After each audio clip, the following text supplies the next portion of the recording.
What is up, guys, and welcome to ASL Week 12 Power Rankings. I'm joined once again with Hutch, What's up, guys?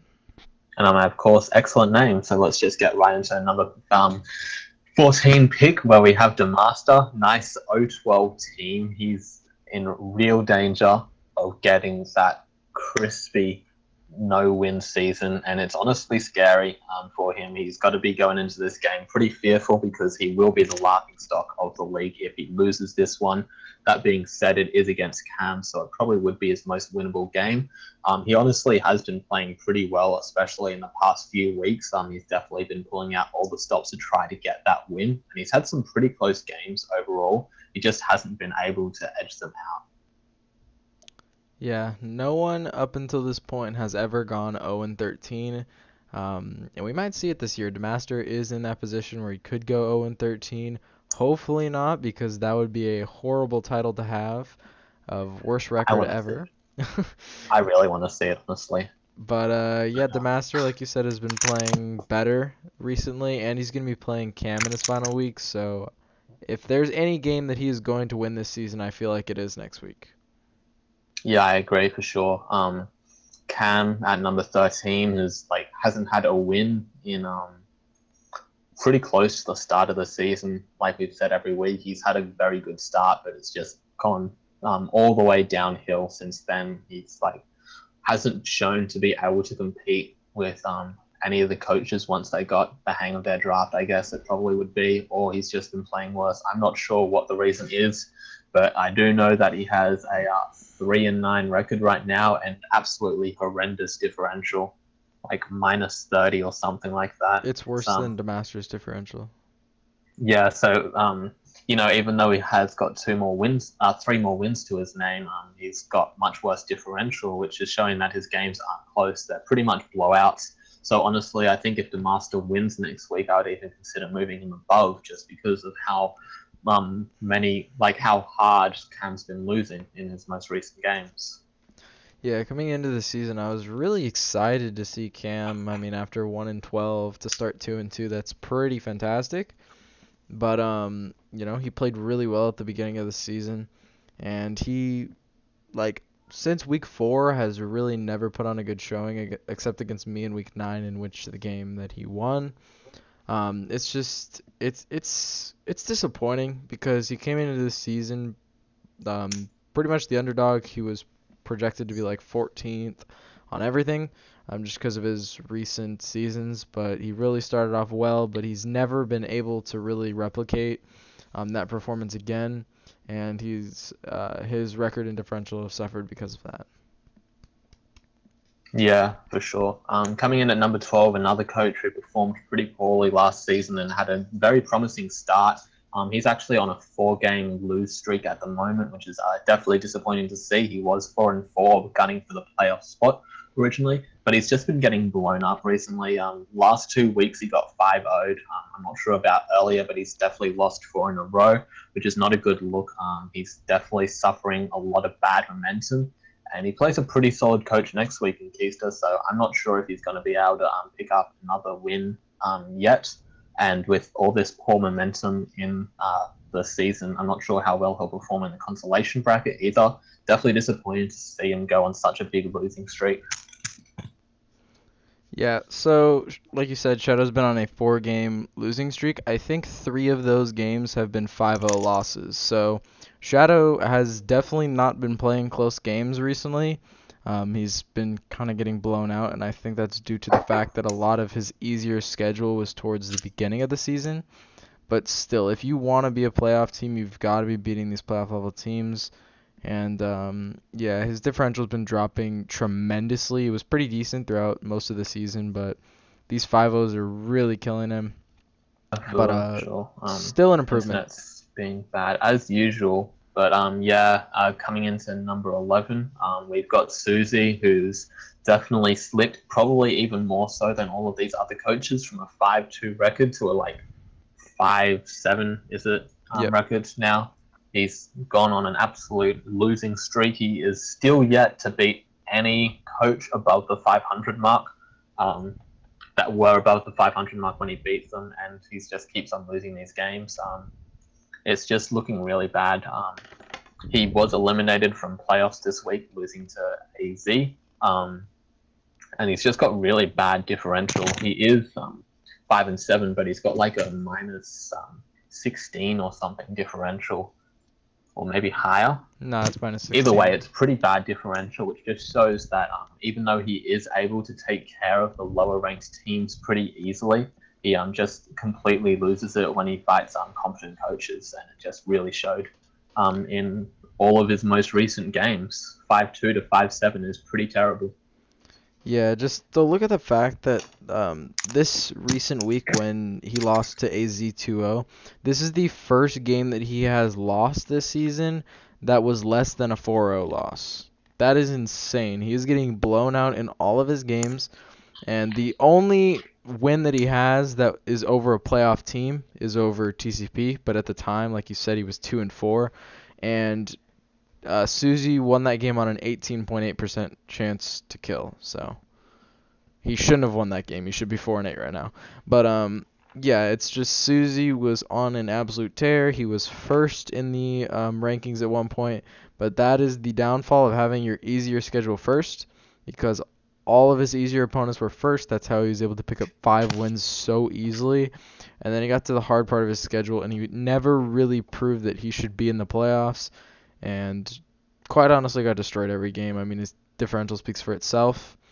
But just consistency is a big thing that Suzy needs to focus on moving forward. Yeah, for sure. Coming in here, I actually have Malone, and you have Keister. Malone did actually pick up a win over Keister this week, which was quite impressive and rather dominative 5-0 win. And he definitely played quite well. He's been having a bit of a tear recently. I think he's on like a 2 or 3 win streak, which is definitely an improvement considering he was down at that number 12 and 13 spot for pretty much the entire season. So it's great to see him moving his way back up. Definitely a very classic Malone move to just pull out these big wins over coaches unexpectedly late into the season. That being said, his season has not been consistent at all. He's definitely hasn't really shown that he has what it takes against most of the coaches that he's played, even though he has been doing very well recently. I'm looking more holistically at the entire season, and I don't think Malone really deserves to move that much further up over the other coaches who have had overall stronger seasons. But definitely a great performance this week from him. Yeah, fair enough. But at the number 10 spot, I have Keister. And pretty much the big reason for having Keister down here, like you said, he did lose this week while the coaches above him did win. So that was a thing to consider. But it's also about the comparison. Keister was an ASL champion in Season 3, and now he is sitting here with a 5-7 record. Last season, he was 7-6. The season before he won, he was 5-8. So it's just, I can't seem to put him over Milan or Malone. Coaches like Milan has done fantastically in the ASL before, but you can't really mark him down because of the season. So that's not really a good example. But Malone has never made it to the playoffs, and he has the same record as an ASL champion. I just think that the comparison there is just enormous, and I don't think Keister prepped this game well at all. Mega King pretty much ran through him after one power-up punch. Power-up punch is the best set. You have to prep for it. So I just think Keister played this game pretty horribly, and in consideration of what he's done in the past, I just think that coaches above him have more leeway on what the record can be, if that makes sense. Internet? Did we lose Ian? Ian? Hello? Sorry, internet once again. Australia sucks. Just your weekly reminder that Australia's internet is terrible.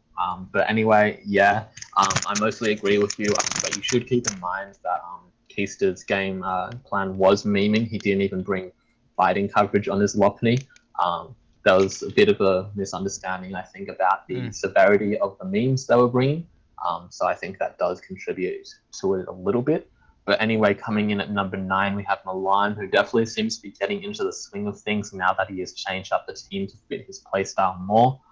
He was able to pick up a pretty nice win this week, I'm pretty sure, against TJ, which made a really big upset in the rankings. TJ was expected to clinch this week, but instead he lost in a pretty significant manner, 5-0. It doesn't hurt him too much because his differential still will allow him to win any tiebreak that occurs.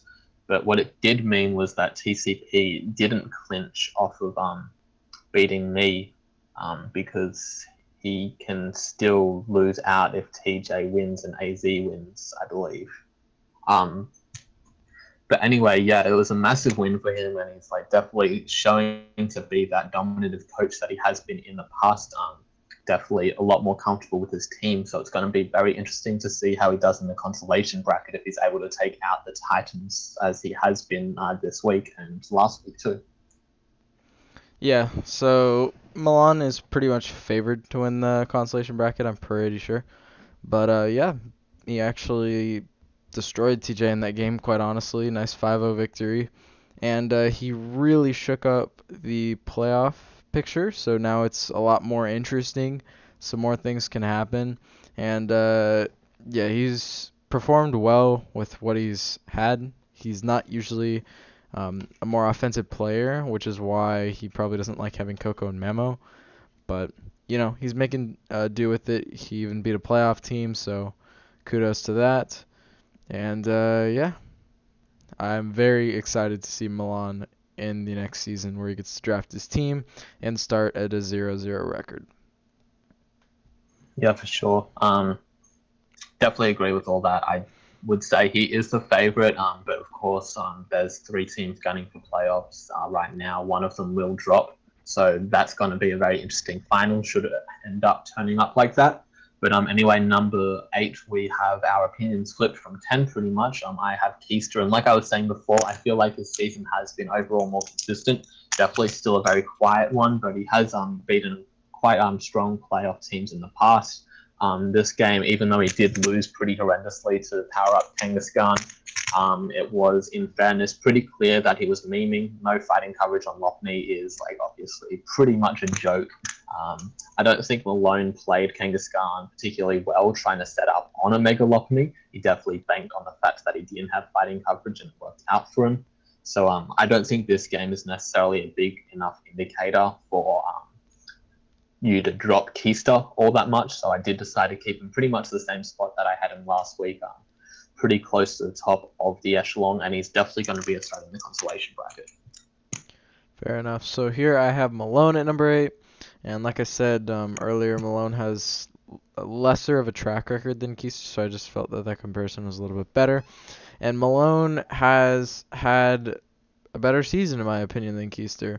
Well, yes, Keister has picked up some nice wins. Like, he picked up a win against Ian, like 4-0 week 1, which is like a crazy good win. But Malone has had some nice victories. He's made pretty much the opposite of what Susie's done. Like, Susie started off really hot and has really cooled off. Malone started off really cool and is starting to heat up. I really wish Malone would stay consistent because I really feel like he could have a chance to make playoffs if he stays consistent throughout the entire season. But, yeah, I think he's got to be one of the people that you got to look out for in the consolation bracket. I say him, Milan, and whoever gets the 7th seed will probably be the favorites to win it. I mean, yeah, that's how the seeding is going to work out, but they're probably the only people in my mind that should win it, if I'm being honest.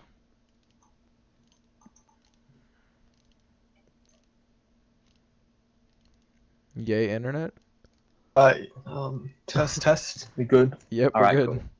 Okay, cool. Number 7, we both have AZ. He is currently just in the fringe of playoffs at the moment. He needs to beat TCP 3-0 to progress into playoffs, to clinch playoffs, that is. If he beats him by any margin, then as long as TJ loses, then he makes it. So he currently has the roughest go of it.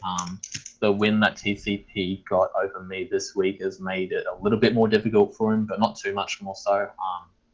he definitely still has a very good chance, and I think that is a very winnable game for AZ. I would say he's my preferred pick in that game. But that being said, he has had an overall weaker season than TCP. He's down a game overall, and TCP is on quite a hot streak, so he's going to be going into the game with a lot of momentum. So unfortunately, I am going to have to place him down at the number 7 slot. He definitely very much could make the playoffs still. He is very close to that margin. And if he doesn't make playoffs, then he's like definitely going to at least make finals of the consolation bracket, assuming he tries.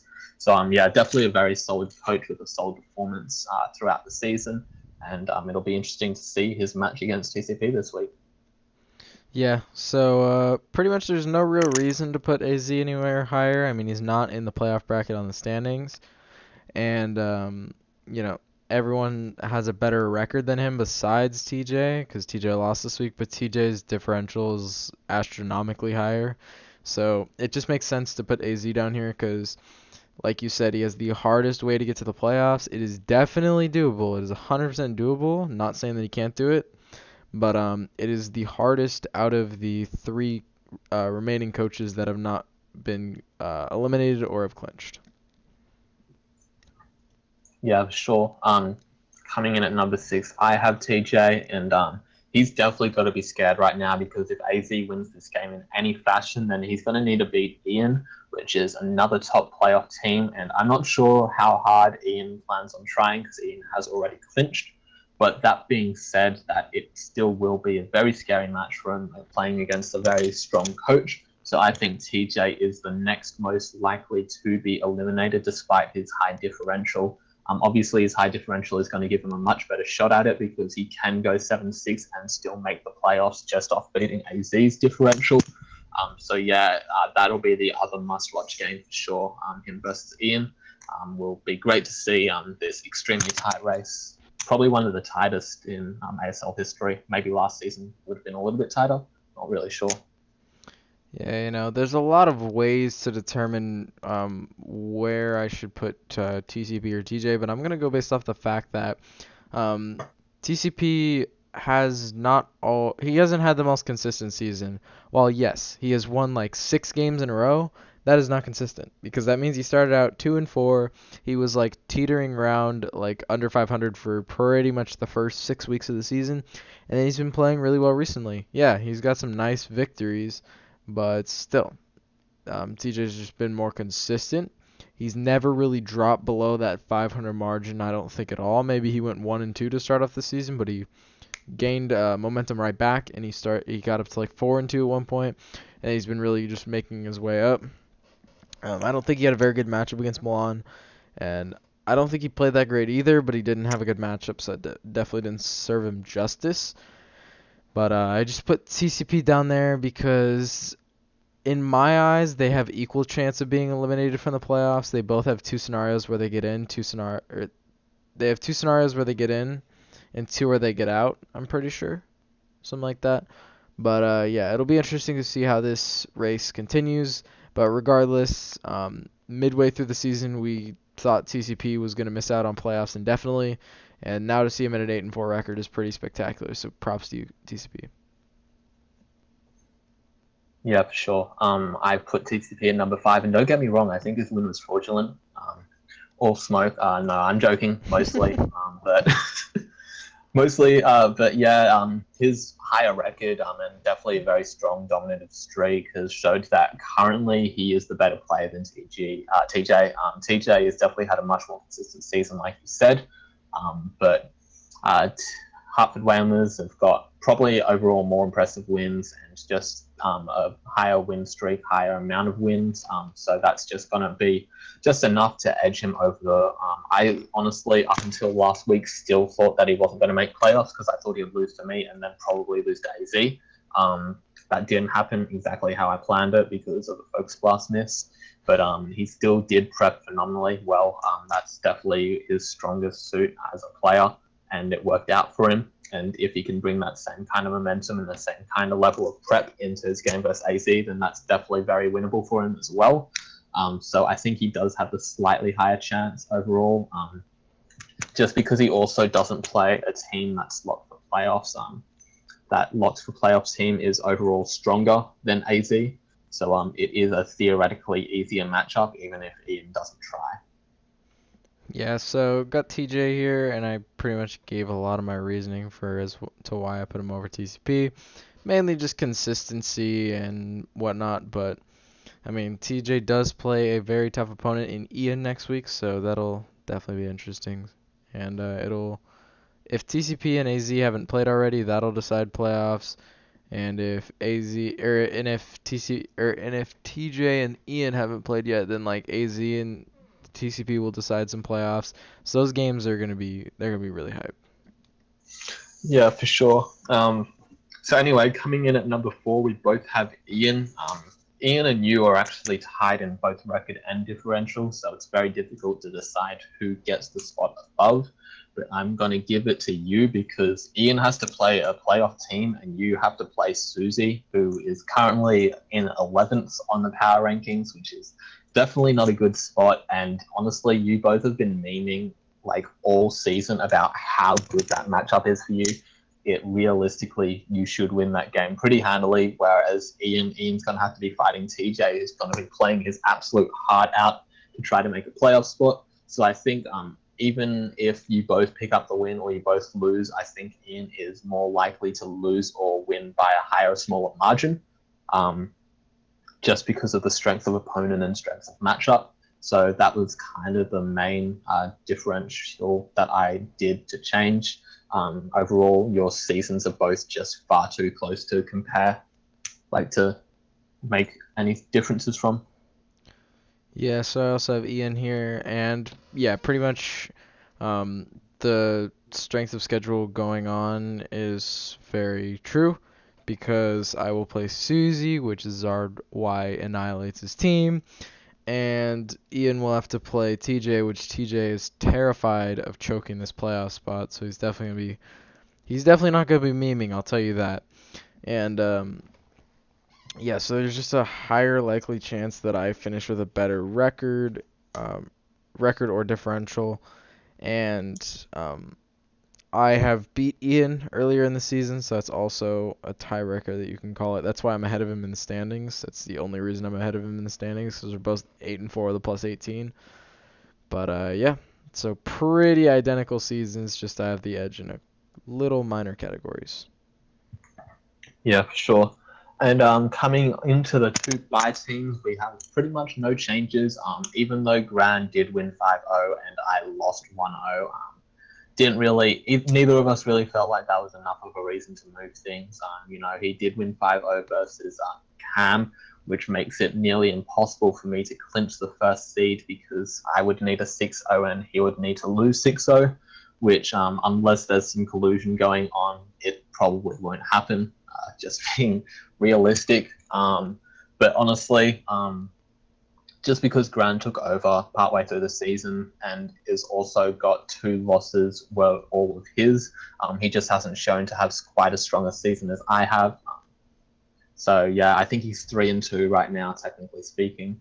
So just not really enough of a reason to move him up. Yeah, pretty much the same reason that you came with. I mean, you've had more wins this season, despite it not being showed on the record. You, as a coach, have picked up more wins than Gran this season. You have a better record than Gran this season. All that good stuff. And despite you losing, that's debatable if you would have lost with the Focus Blast miss. It comes down to a couple rolls, depending on how much that Focus Blast hits for. So just some interesting stuff there to think about. And Gran won a 5-0 dominant victory, but it was against Cam, one of the weaker coaches as of right now. So yeah, I don't really see any reason to move you unless you lose to Malone pretty handedly, and Gran destroys whoever he's playing. Milan.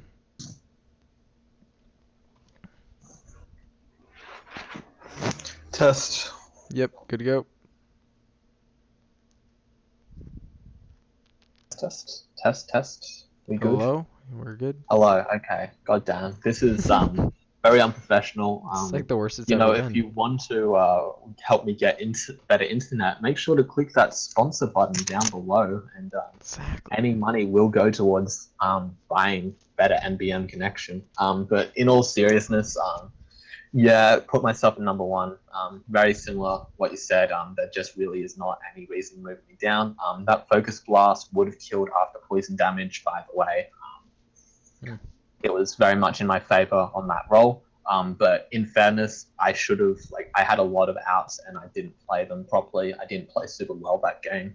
But regardless, none of that is really a good reason to move me down.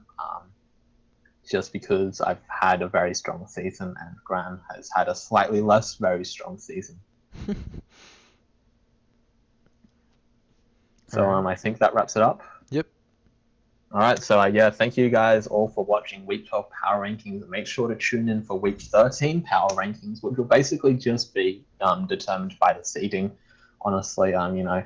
But it will still be very interesting. We'll probably talk about all of the coaches' performance throughout the season. So make sure to stay tuned for that and stay tuned for all the other YouTube content that we'll be putting out. Goodbye, guys.